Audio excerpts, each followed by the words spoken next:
మరిన్ని వివరాలు చూసే ముందు మా ఛానల్ ని సబ్స్క్రైబ్ చేయడం మర్చిపోకండి. శ్రీ గురుభ్యో నమః. శ్రీ మహాసరస్వత్యై నమః. ఓం నమః శివాయ. నారాయణ శాస్త్రి ఆస్ట్రాలజీ ఛానల్ వీక్షిస్తున్నటువంటి ప్రేక్షక మహాశైలకు స్వాగతం, సుస్వాగతం. ఈరోజు మనము 2025 సంవత్సరం మే నెల 16వ తేదీ నుంచి 31వ తేదీ వరకు కుంభరాశిలో జన్మించినటువంటి వారికి ఏ విధంగా ఉందో తెలుసుకుందాం.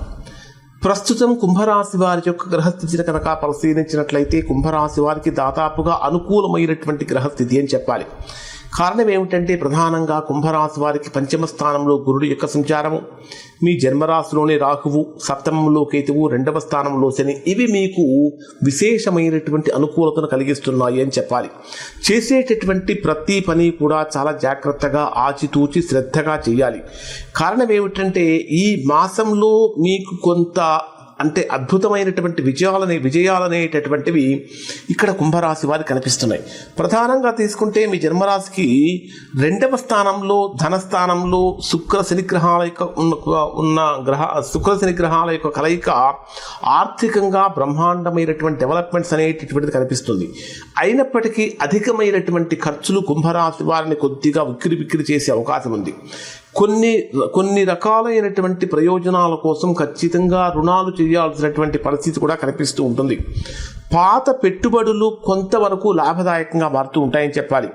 ఖరీదైనటువంటి వస్తువుల కొనుగోలు కోసం ఎక్కువగా ఆసక్తి చూపిస్తూ ఉంటారు. ఇక్కడ కుంభరాశి వారికి చెప్పే ఒక సూచన సలహా ఏమిటంటే సాధ్యమైనంత వరకు అవసరమైతేనే ఖర్చు చేయండి. పొదుపు ఎలా చేయాలనే ఒక ప్రణాళిక వేసుకోండి. ఆ ప్రణాళిక ప్రకారం కనుక చేసినట్లయితే ఆర్థికంగా స్థిరత్వాన్ని పొందే అవకాశం కలుగుతూ ఉంటుంది. తర్వాత ఆరోగ్యపరంగా తీసుకుంటే వీరికి ఆరోగ్యపరంగా ఏ విధంగా ఉంటుందంటే మీ జన్మరాశికి 6వ స్థానంలోనే కుజుడు యొక్క సంచారం జరుగుతున్నది. కాబట్టి ఒత్తిడి యొక్క తీవ్రత బాగా పెరుగుతుంది. కుజుడు ఎవరు అంటే కుంభరాశి వారికి దశమ స్థానాధిపతి అయినటువంటి కుజుడు 6వ స్థానంలో సంచరించేటప్పుడు ఉద్యోగపరంగా విపరీతమైనటువంటి ఒత్తిడి ఎదుర్కొంటూ ఉంటారు. అంటే ఎక్కడెక్కడ పనులన్నీ మీ మీదనే పడుతున్నాయా అనేటటువంటి భావన కూడా కలుగుతుంది. మానసికంగా ఆందోళన కలగటం కానీ, కొంచెం నిద్ర తక్కువగా ఉండటం కానీ ఇట్లాంటివి కలుగుతూ ఉంటాయి.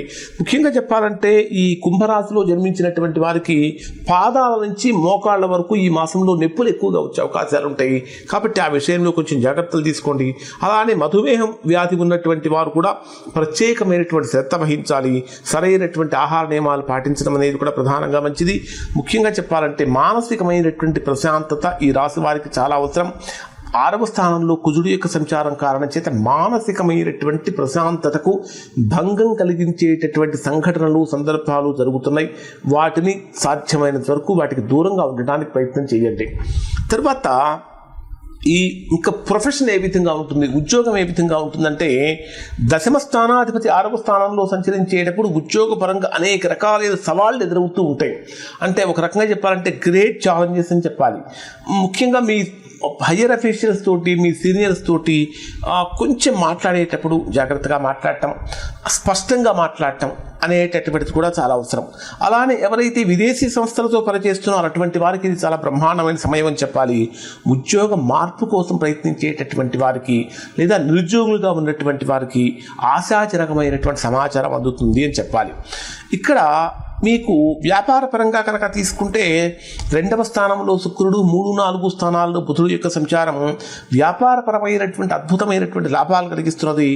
భాగస్వామి వ్యాపారాల్లో మీరు తీసుకునేటటువంటి నిర్ణయాలు చాలా డేరింగ్ అండ్ డాషింగ్గా ముందుకు వెళ్తాయని చెప్పాలి. కొత్త అగ్రిమెంట్స్ చేసుకునేటప్పుడు మాత్రము అవి కొంచెం తలకిందులుగా మారే అవకాశం ఉంటాయి. కారణం ఏంటంటే కుజుడు నీచ స్థానంలో ఉన్న కారణం చేత ఏదైనా అగ్రిమెంట్స్ దగ్గరికి వెళ్ళేటప్పటికీ మీరు అనుకున్నది ఒకటి, అక్కడ జరిగేది ఒకటి అన్నట్టుగా ఉంటుంది. కాబట్టి అగ్రిమెంట్స్ ఏదన్నా సంతకం చేయడానికంటే ముందు ఒకసారి వాటిని తరువుగా చదివి దానికి సంబంధించినటువంటి ఎక్స్పర్ట్స్ యొక్క ఒపీనియన్ తీసుకోవడం అనేటటువంటిది కూడా చాలా మంచిది. అలానే ఆన్లైన్ బిజినెస్ చేసేటటువంటి వారికి, డిజిటల్ మార్కెటింగ్లో ఉన్నటువంటి వారికి, లేదా గవర్నమెంట్ అండ్ ప్రైవేట్ సెక్టార్లో ఉన్నటువంటి వారికి కూడా చాలా రకాలుగా చెప్పాలంటే ఆదాయ మార్గాలు కూడా పెరుగుతూ ఉంటాయి. ఉద్యోగపరంగా, వ్యాపార పరంగా కొంత బెనిఫిట్స్ అనేటటువంటివి కలుగుతూ ఉంటాయని చెప్పాలి. అలానే ఫారెన్ అండ్ ట్రేడ్ చేసేటటువంటి వారు, అంటే విదేశీ వ్యాపారం చేసేటటువంటి వారికి ఎగుమతుల నుంచి కూడా బ్రహ్మాండమైనటువంటి లాభాలు పొందుతారని చెప్పాలి.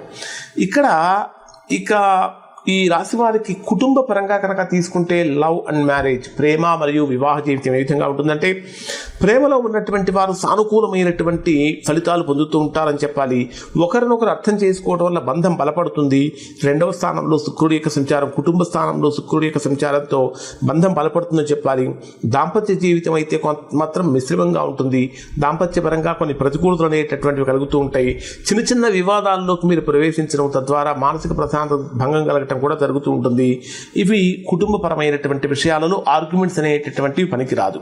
ఇక ఫ్యామిలీ అండ్ పిల్లలు, ఇంట్లో పెద్దవాళ్ళు, వీళ్ళ గురించి కనుక తీసుకుంటే కుటుంబ సభ్యుల యొక్క ఆరోగ్యం గురించి కొంచెం శ్రద్ధ పెట్టండి. పిల్లల అభివృద్ధి కోసం ఏమేమి చేయాలనే విషయాల్లో ఎక్కువగా ఫోకస్ చేయండి. కారణం ఏంటంటే పంచమ స్థానంలో గురుడి యొక్క సంచారం జరుగుతున్న కారణం చేత పిల్లలకు సంబంధించినటువంటి ఎడ్యుకేషన్ పరంగా ఎక్కువగా జాగ్రత్తలు పాటించండి. ఆస్తుల విషయంలో మీకు ఈ ఆస్తుల విషయంలో అంటే ఈ మాసంలో స్థిరాస్తుల కొనుగోలు కోసం చేసే ప్రయత్నాలు చక్కగా ఫలిస్తాయి అని చెప్పాలి. అలానే స్థిరాస్తుల అమ్మకానికి సంబంధించినటువంటి విషయాలు కూడా అనుకూలత కలుగుతుంది. వాహన కొనుగోలు కోసం ప్రయత్నించే వారికి అనుకూలత కలుగుతుందని చెప్పాలి. ఇంకా ప్రయాణాలు ఏ విధంగా ఉంటాయంటే ఉద్యోగపరంగా కానీ వ్యాపార పరంగా కానీ, అంటే ప్రొఫెషనల్ ట్రావెల్స్ అనేటటువంటివి, బిజినెస్ ట్రిప్స్ అనేటటువంటివి చాలా బాగా బ్రహ్మాండంగా మారతాయని చెప్పాలి. కుటుంబపరమైనటువంటి ప్రయాణాలు చాలా మంచి అనుభూతిని, ఆనందాన్ని కలిగిస్తాయి. ప్రయాణ సమయంలో ఆరోగ్యం మీద ఎక్కువగా దృష్టి పెట్టండి. ప్రయాణానికి ముందు ఆరోగ్యపరంగా కొన్ని మెడిసిన్స్ అనేవి మర్చిపోయే అవకాశం ఉంటుంది. కీలకమైనటువంటి మెడిసిన్స్ అవి కొంచెం జాగ్రత్త చేసుకోండి. ఆధ్యాత్మికంగా కనుక పరిశీలించినట్లయితే ఈ మాసంలో ఈ రాశి వారికి ఆధ్యాత్మికపరమైనటువంటి ధోరణి బాగా బలపడుతుంది. గురు సేవ ద్వారా అది చాలా అనుకూలమైన ఫలితం కలుగుతుంది. సాధ్యమైనంత వరకు ఈ రాశిలో జన్మించినటువంటి వారు హనుమాన్ చాలీసా పారాయణ చేయడం వలన కానీ, శని భగవానుడి యొక్క స్తోత్ర పారాయణం వలన కానీ మంచి ఫలితాన్ని పొందుతారు. ఇంకా వీలైతే ప్రతిరోజు ఈ రాశిలో జన్మించినటువంటి వారు ఓం నమో నారాయణాయ అనేటటువంటి అష్టాక్షరి మంత్రాన్ని జపం చేయడం వలన చాలా ప్రతికూలతలు తొలగిపోయి మంచి ఫలితాన్ని పొందుతారు. 17, 20, 26, 30 తేదీలు ఈ రాశి వారికి చాలా అనుకూలమైనటువంటి రోజులని చెప్పాలి. ఇంకా అనుకూలమైన రంగులు ఏంటంటే డార్క్ బ్లూ అనేటటువంటిది వీరికి బాగా పనికొస్తుంది. ఇంకా ఏదైనా ఒక ముఖ్యమైన పని మీద ముందుకు వెళ్ళేటప్పుడు ఉత్తరపు దిశగా ఒక 3 అడుగులు వేసి ఇంకా తర్వాత ఇటువైపు వెళ్ళినా మీకు మంచి ఫలితం వస్తుంది.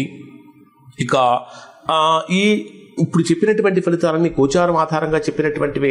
ఎవరైతే వ్యక్తిగత జాతకంలో తీవ్రమైనటువంటి ప్రతికూలతలు పొందుతున్నారో అటువంటి వారు ఒకసారి మీరు మీ వ్యక్తిగత జాతకాన్ని విశ్లేషణ చేయించుకొని దోషం ఎక్కడుందో తెలుసుకుని దోష నివారణ చేయించుకుంటే వ్యక్తిగతంగా కూడా చాలా మంచి ఫలితాలు పొందే అవకాశం అనేటటువంటిది కనిపిస్తూ ఉంటుంది. ఈ మాసంలో కుంభరాశి వారిని కనుక పరిశీలించినట్లయితే మీ యొక్క శ్రమ, మీ యొక్క మేధస్సు, మీ యొక్క ఓర్పు ద్వారా నిశ్శబ్దమైనటువంటి విజయాలను మీరు పొందే అవకాశం కలుగుతూ ఉంటుంది. అంటే విజయం రావటం అనేటటువంటిది కొంచెం ఆలస్యమైనప్పటికీ కూడా అద్భుతమైనటువంటి విజయ ఫలితాన్ని ఇక్కడ అంటే ఉద్యోగపరంగా, వ్యాపారపరంగా, వృత్తిపరంగా అన్ని రకాలైనటువంటి డెవలప్మెంట్స్ని ఇక్కడ ఈ మాసంలో ఈ రాశి వారు పొందడానికి అవకాశం అనేటటువంటిది కలుగుతుంది. ఇవి కుంభరాశి వారికి సంబంధించిన ఫలితాలు. శుభం.